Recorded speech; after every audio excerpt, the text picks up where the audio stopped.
It's great to see you.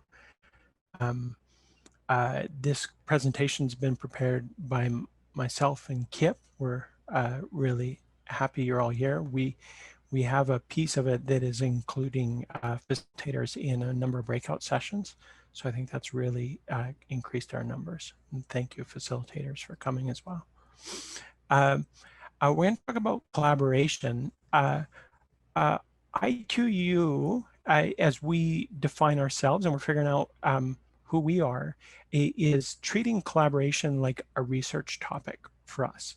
And we want to continually learn and refine the practices of collaboration, especially within the iQmetrix global set of companies.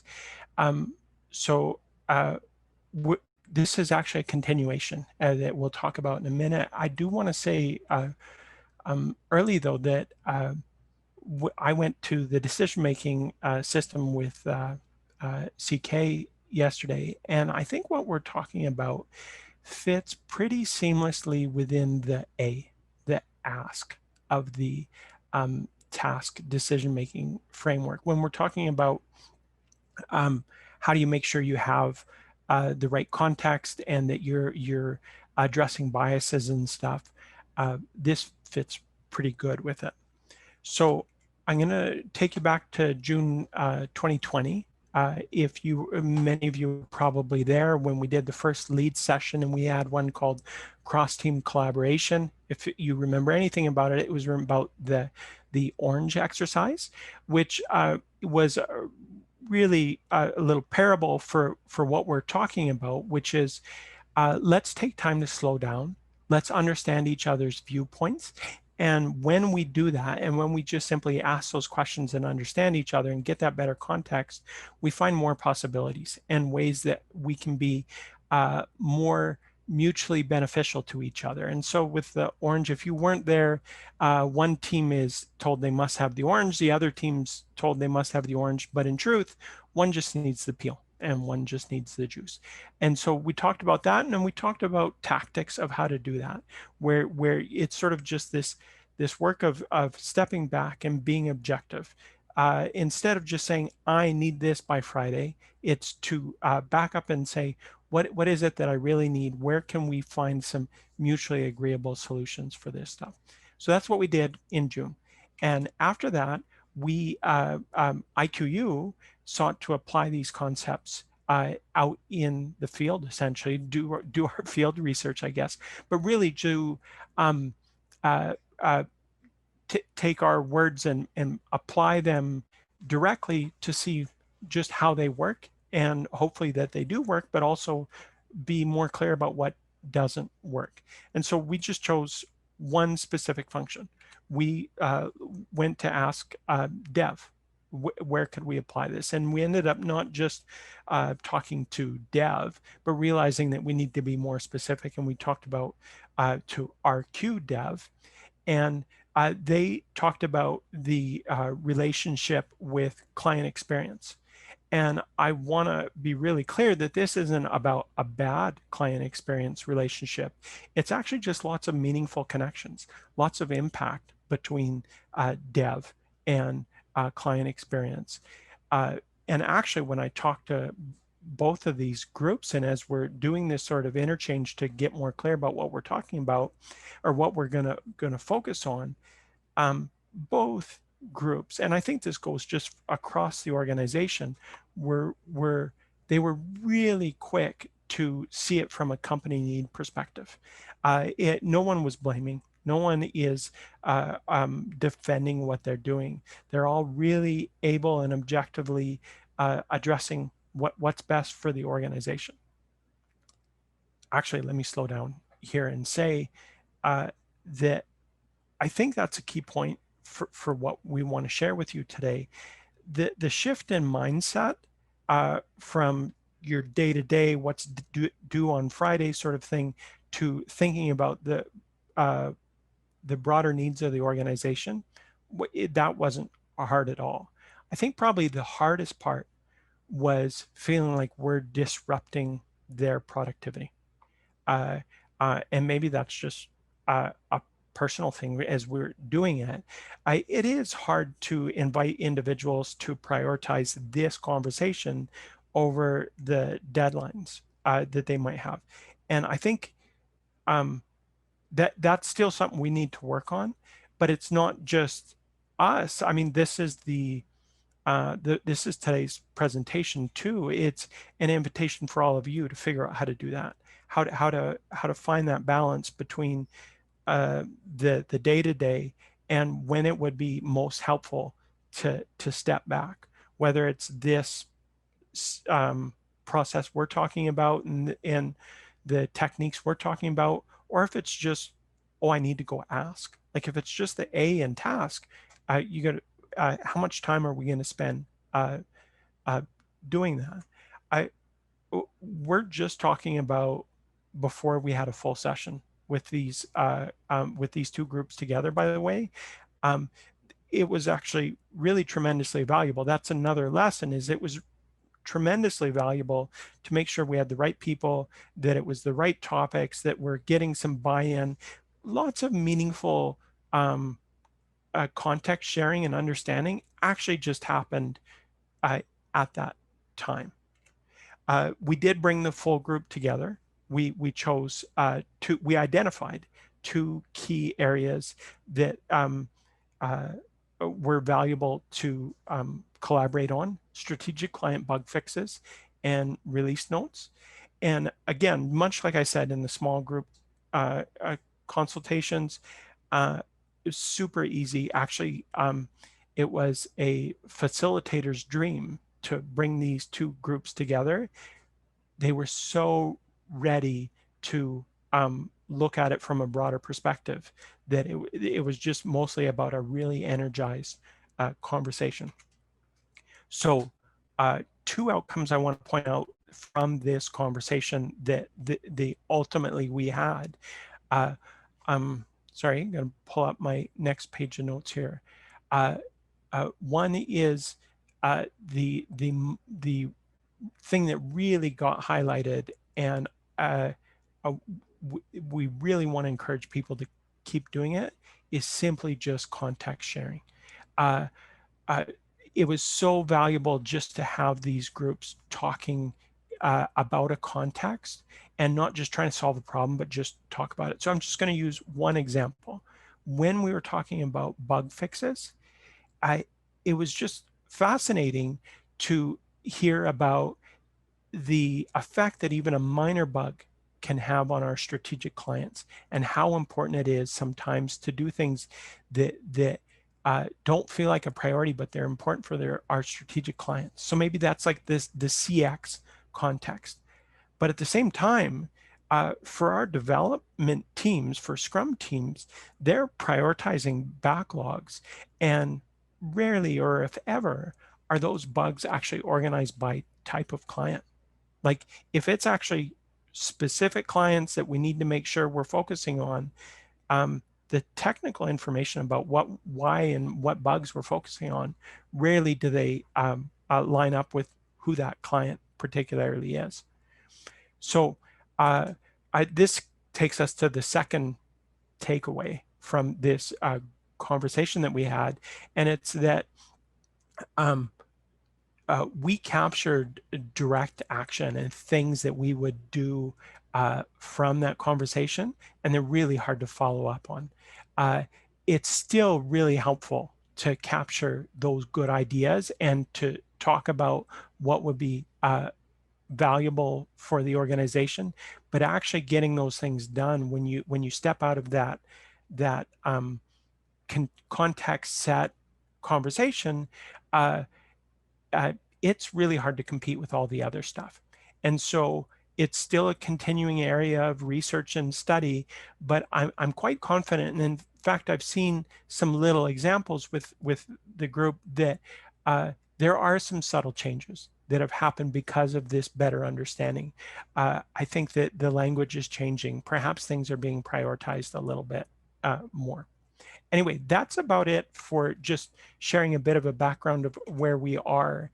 I do want to say that on page 8 of your workbook, you don't have to pull it up right now, but there's a lot of detail about how you can prepare for your own sort of contextual review. In fact, what we've found is, thank you, Kip, by the way, for this, a fantastic name for this. A really helpful behavior that we haven't been doing enough of is unboxing. Let's just objectively look at these things. And so there's lots of tips about how to do an effective unboxing. But I think what I want to share right now is that it's really helpful to have bring in a facilitator.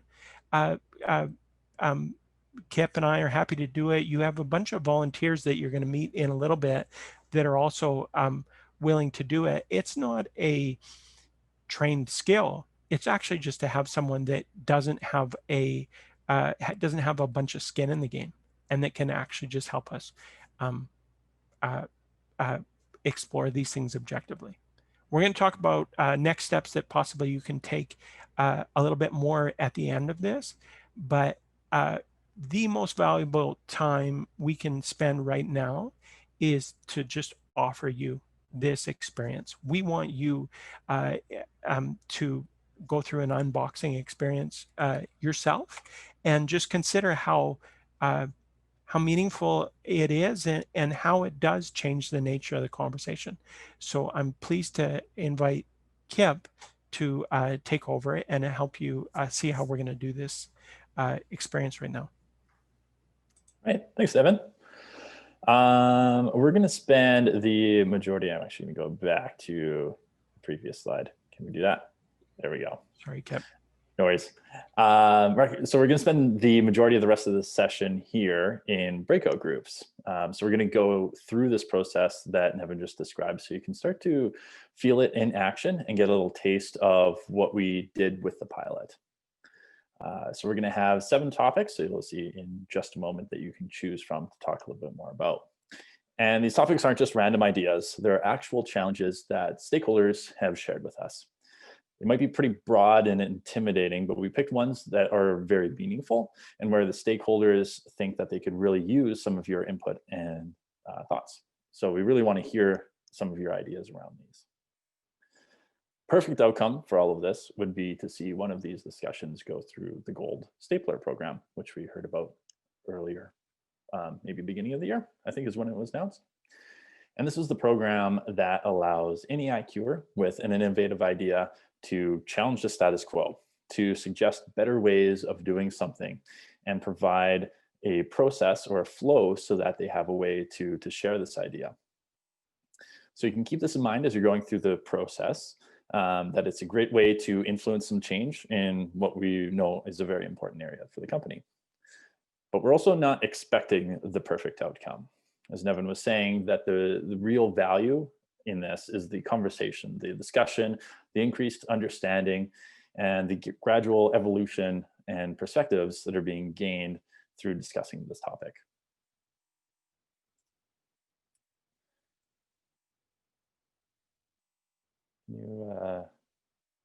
There we go. So these are the topics that we came up with the stakeholders. So the first one is balancing the benefits of design autonomy and security requirements.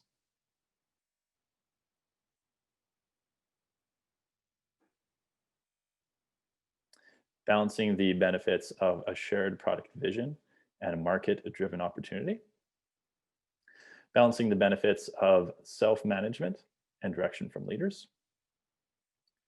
Balancing the benefits of external advice and what works at IQ. Balancing the benefits of audacious targets and achievable targets. Balancing the benefits of new features and technical debt.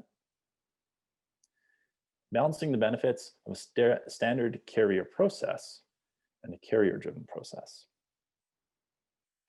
So take a moment to read through each one of these and notice how you react.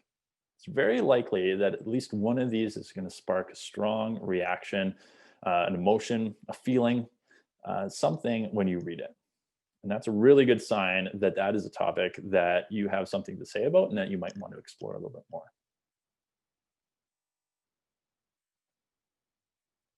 So we're going to come back to these. You'll see these again in just a moment.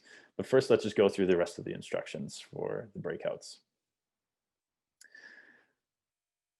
Before going into the exercise, you'll want to prime yourself to get into that objective mindset.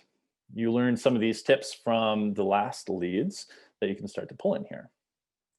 So one of these was asking open questions.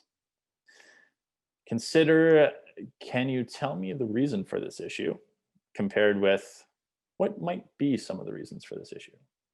So the first, can you tell me the reason for this issue, assumes that there's only one reason. It doesn't invite a conversation. The second, what might be some of the reasons for this issue, shows more curiosity and invites different ideas with no expectation of what a wrong or right answer might be. Use yes and. So this is a very common improv tip. And what it does is it adds to the conversation without using blocking words like but and although, which can start to stall a conversation.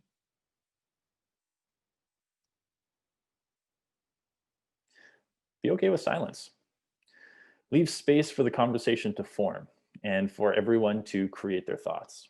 Because not everyone is going to think at the same speed as you. Remember the orange. As Nevin described earlier and we talked about in the last leads, you want to examine the intentions of what each group might need and try to find that common ground. And explore rather than blame or defend. Spend time on the whats and the hows rather than the whos and the whys. So we're going to break up the rest of the session into two parts. The first part is going to be an unboxing phase for 25 minutes. The second one is going to be a reimagining phase for 15 minutes. So we're just going to focus on the first one right now, and we'll discuss some of the instructions for the second part later on. After the first part, you're going to come back here, and that's where we'll do a quick debrief and then carry on with the second part. So here's how it's going to work.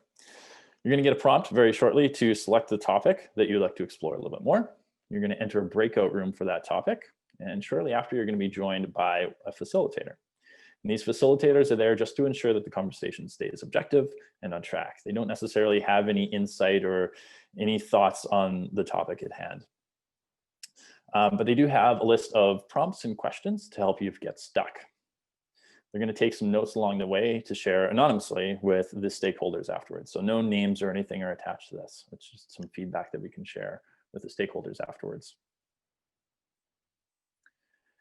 So share context and understand the issue from multiple viewpoints. Each one of you has a very unique and valuable perspective on the topic at hand, and we want to hear absolutely all of them. The goal here is just to have a very meaty conversation and to objectively look at this issue from all the different perspectives. This isn't the time to problem solve or anything yet. That's for a later time. So right now, you might want to start with asking yourself, what are some ways that your work might influence or be influenced by this topic? After the 25 minutes, you're going to be called back to rejoin the main group here, where we'll do the debrief. So here are the topics again. You're going to get a prompt in just a moment to choose the topic you'd like to explore some more. If you haven't chosen a topic after 30 seconds or so, we'll find a good topic that we think you might fit into pretty well. We also might have to split up a couple of groups if there's just too many people that join the same topic, but you're definitely going to choose or be able to talk about whatever topic you choose. Nevin and I might pop in a little bit as well just to observe, but feel free to ignore us. And I think that's all. Erin, are we ready to go with some breakout rooms? Yeah, you bet. I will open them up right now.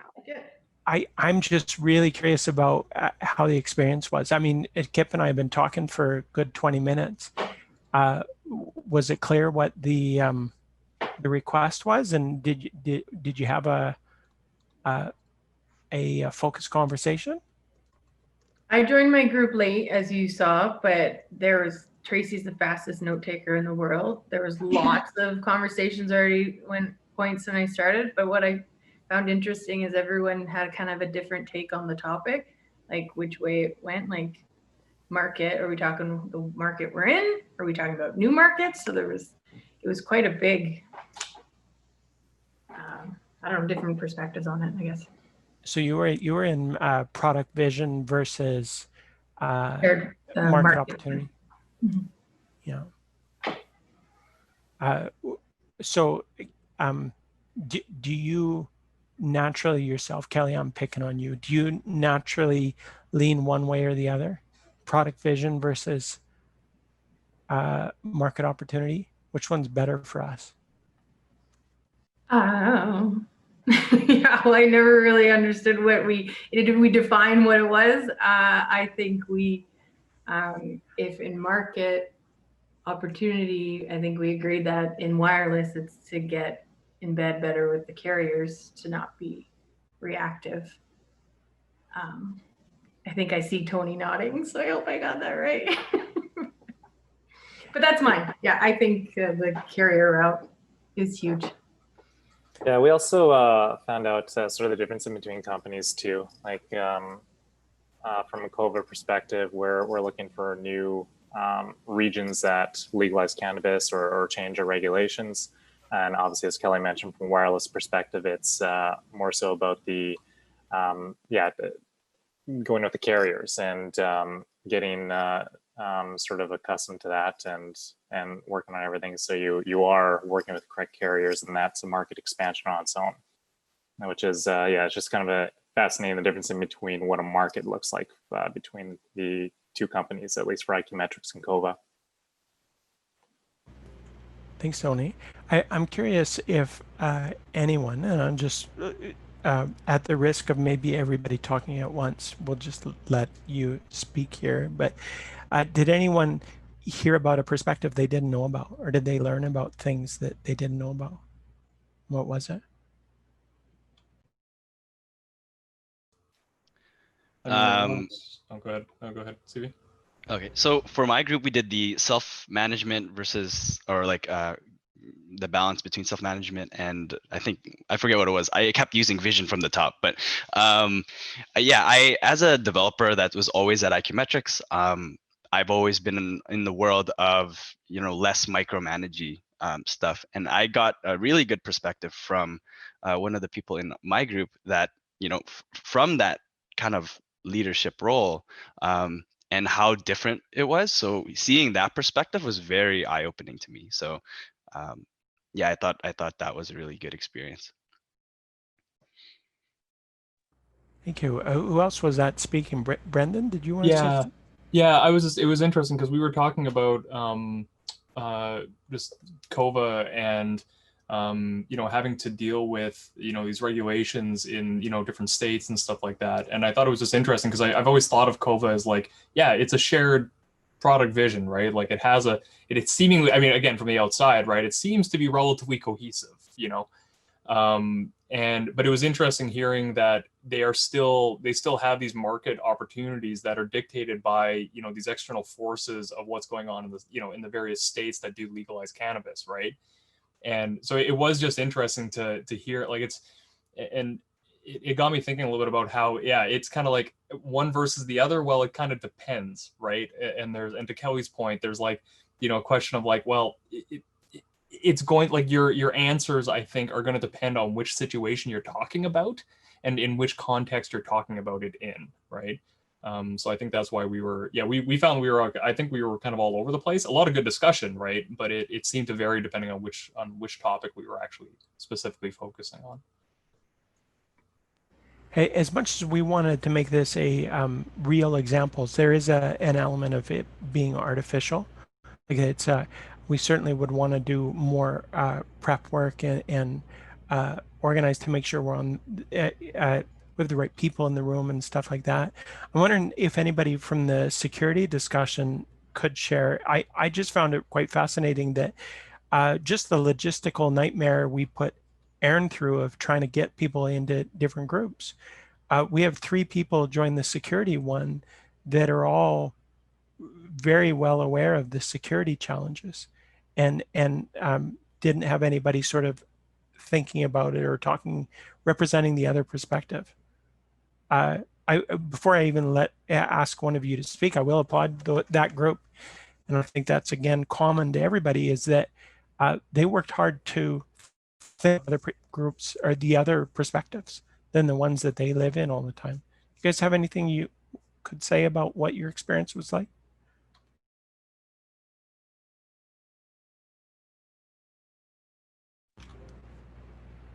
I think their experience includes leaving after the first conversation.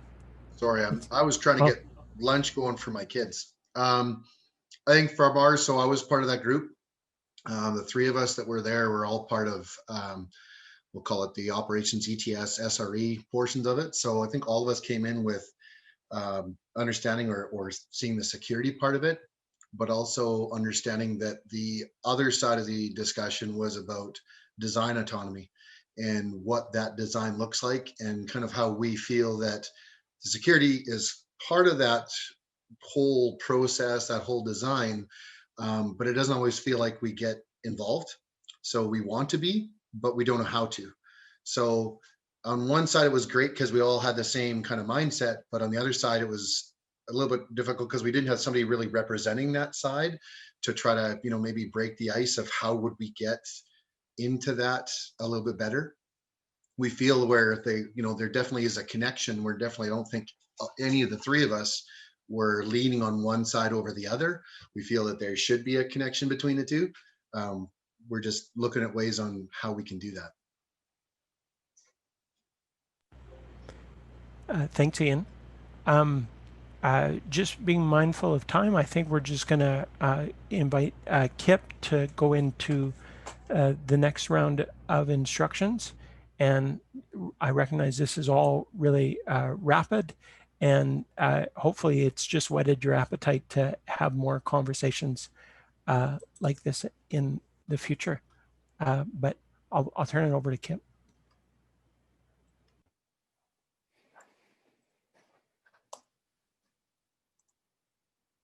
There we go. Okay. Yeah. So hopefully you got something out of those conversations. I know they could have gone on for 5 times as long, especially with some of the people and the size of the groups that we had. But hopefully that gave you some different context, some different perspectives and thoughts around the subject. And you probably feel like you need a bunch more information, but for now we'll just work with what we have just as this kind of demo run. So in a moment, we're going to return you back to the same breakout groups that you were just part of, and continue on the conversation, this time in this reimagining phase. So you're going to have 15 minutes here, but this time we want to use the information that you discussed in the first part to start to identify some outcomes and positive improvements that you might be able to make. So you're not going to solve any of these issues in 15 minutes. But you can start at least getting the conversation to move forward and take a look at some different ideas of what progress is. So you might start with asking, what changes could we make? What might be some signs of meaningful progress? And you don't want to limit yourself to only the actions that you yourself can take, but you want to think about, what does the ideal outcome look like? So there's an important difference between a solution and what an outcome is. So the outcome is the result that you want. The solution is one of the many ways that you might be able to get there. So we're looking at the outcomes here. So again, remember that orange, where the outcome is what each team was trying to make, and a solution was just being able to share the different parts of the orange. Again, your facilitator is going to have some prompts to keep the conversation flowing in case you get stuck, although all of the conversations that I jumped in, they were just sitting there taking notes, and everyone was having a solid conversation around the topic. But remember to keep that objective mindset as you're going into this, and work on finding that collaborative outcome with the group. So I think we are ready to send you off back to your groups. Aaron, too, it's just so impressive how people are making really valuable, meaningful understanding and sharing in these conversations that are just so rapidly thrown together, that you're just thrown into this room. Thank you. Like, that's I hope you see that as something that we don't get enough of. I'd like for us to do more of that, where when we slow down and we have those kinds of conversations, there is a lot of benefit to that conversation. I also have this real extreme need to engage and say my piece in all these meetings, and I didn't. And oh my gosh, is it ever awesome just to hear everybody else talk and stuff. So thank you very much. Let's just talk about that reimagining round. Does anybody have an experience or a discovery that happened in that session?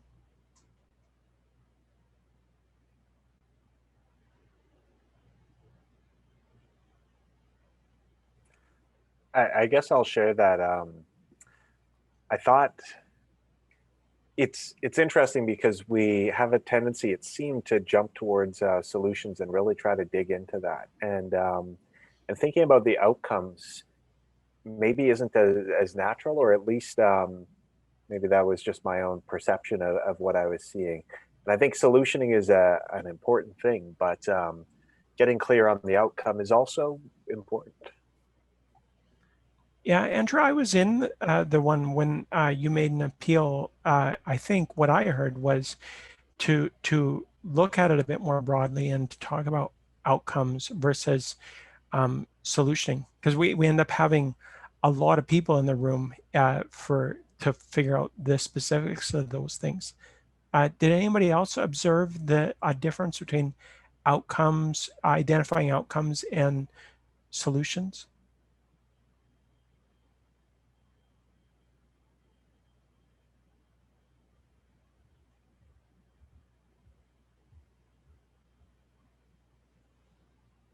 Oh, I kind of wanted to build on what Andrew was saying, because I was in the same discussion too. And I found, like, as we were discussing solutions, it was actually another opportunity to do more unboxing. As we started exploring, and to me, that means that maybe we needed more time to do more unboxing, because we didn't have a full understanding, or we were trying to better understand the problem space and all the intricacies that the problem entailed. And I felt that the conversation was still very useful, because we still kept progressing and building on one another, so we can better understand the various needs and the various complexities that our discussion was taking us.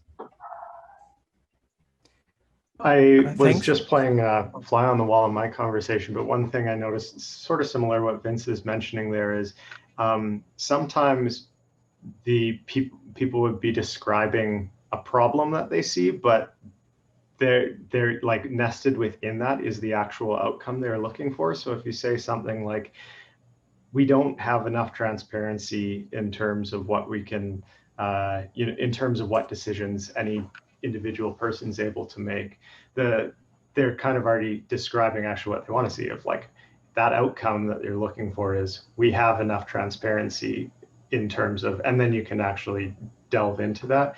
And like, the more as the discussion carried on, those things did naturally come out quite a bit more. One outcome that emerged for us that was interesting was relationship as an outcome, and how it is itself another means to further ends.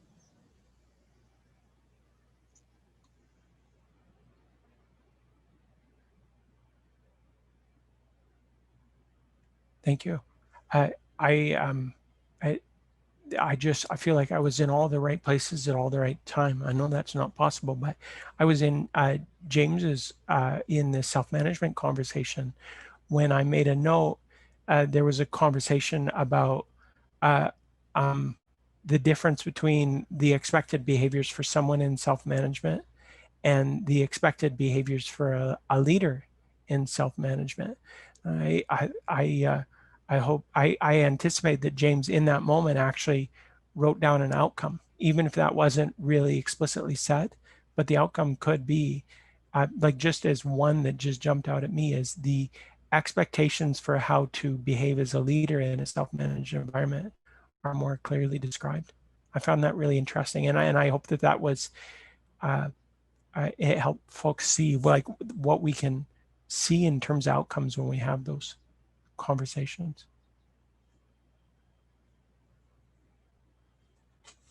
Any other questions or comments? I think I've got, we've got, yeah, just we're going to talk about the end a little bit and just other next steps, and won't take that long. Anything else that folks I want would to share? just share that I think the facilitator was really valuable. I know Erin was ours in our group, and she was just like rapid fire taking notes, and she was probably hearing things differently as well when we were in conversations, because it felt like we were just like having the conversation and not necessarily like making the list, but she was actually just making the list, and she's like, I have pages. So even though you reflect on it and you're like, oh, what did we all discuss, or what did we like track from that, and Erin's like, I got it, it was good. So kind of having that role involved too, I think was really meaningful to be that outsider and just like track all the things she hears. So it's great.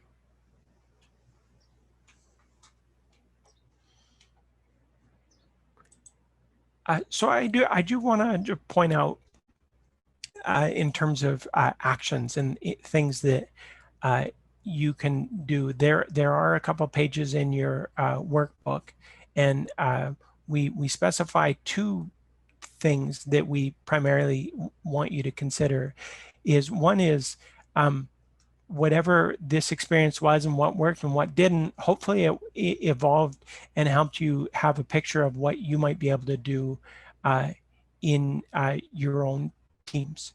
And whatever you want to call this, we sure hope you use the word unboxing, but to consider what needs an unboxing or what deserves an unboxing in your own area and in your own domains. So that's one piece that we provide advice on in the workbook. And there, you can just basically go and tap any of your colleagues on the shoulder and ask them to be a facilitator for something like that. And I believe that it will help out. But certainly IQU would love to help you. Kip and I are wanting to do this, and I think you all heard facilitators today that can help you do that. The other thing that is takeaway, and Kip described it as, oh, sorry, I forget exactly what Kip called it, but an ideal outcome would be maybe you saw something today that deserves pursuit. And that's a very individual choice, I think. It can also be something that your team cares about, but this is about building a different focus, changing priorities, engaging folks. And if there's something there, the Gold Stapler program is there to help you pursue that. And you don't have to, you certainly shouldn't limit yourself because you don't think it'll get approval through the stapler process. That process is there to help you envision these things and build them forward. So that's something we want to encourage you to do as well. And in terms of that, or just to relate back to that, and I think there were some comments that people wanted more context around some of these things. These aren't the owners of these things, and these aren't the people that make decisions upon them. They are, however, really interested stakeholders for each of these things. In fact, the notes that you've created today with the facilitators will make sure that each of these stakeholders at minimum sees them. But if you want to see them too, like those notes will be available. But these stakeholders were some of the key folks that we talked to and helped to refine what was hopefully conversation topics that provided some balance and a recognition of the different stakeholders and challenges that we face. So that is the end of the what we had set. We have 7 more minutes, so absolutely would encourage further conversation. If anybody has any last observations or comments about this stuff. I also want to make sure Kip and I thank our facilitators and Erin for the crazy logistics that we put her through. Thanks very much, everybody. I've got a question to throw out to you if we've got the time. Yeah. I'd be curious what what advice do you have to effectively facilitate these kind of things, and maybe even just sharing what you told our great facilitators for these discussions. Kip, do you want me to take a first stab at that? Go for it. Yeah. First of all, we told the collaborators that it's a pretty easy job when you have everybody coming to that meeting with the right sort of collaborative perspective. It really ends up being take notes when everybody gets energized and stuff. In the first part, in the unboxing, the encouragement for facilitators was to make sure that we're getting a breadth of different perspectives, and that even just the act of taking notes can help examine people's biases or perspectives. So it's very extreme, but if someone is saying that other person is out to get me, you as a facilitator can just simply ask, can you give me examples of how that person is out to get you? And it just sort of opens it up quite a bit. And then in the second part, in the reimagining, though I want to acknowledge that it's not a discrete break. You end up just doing more unboxing, as Vince said. But the other thing I would say is, or that we advise facilitators, is to try and not let it get too narrow, which is that getting into solutioning. Try and identify the outcomes that leave room for a trusted colleague to take that on and build it out after. So we don't need to script exactly how leaders should behave in self-management, but the outcome of clarity of expectations for leaders in self-management is a worthwhile outcome to identify. Thanks. That gives me some ideas. Thanks for the question. Oh, I don't know if Morgan is still here. When we were doing the pilot, and we were talking about how to address this in the future, Morgan said, "But isn't that just a meeting?" I love that question, because that's all it is. It's just a meeting, except it's so hard to maintain objectivity and perspective and to make sure that we're zooming back far enough. So awesome. If you can just do it as a meeting and you act that way all the time, great. But I think facilitators help it just not dive into the same old too.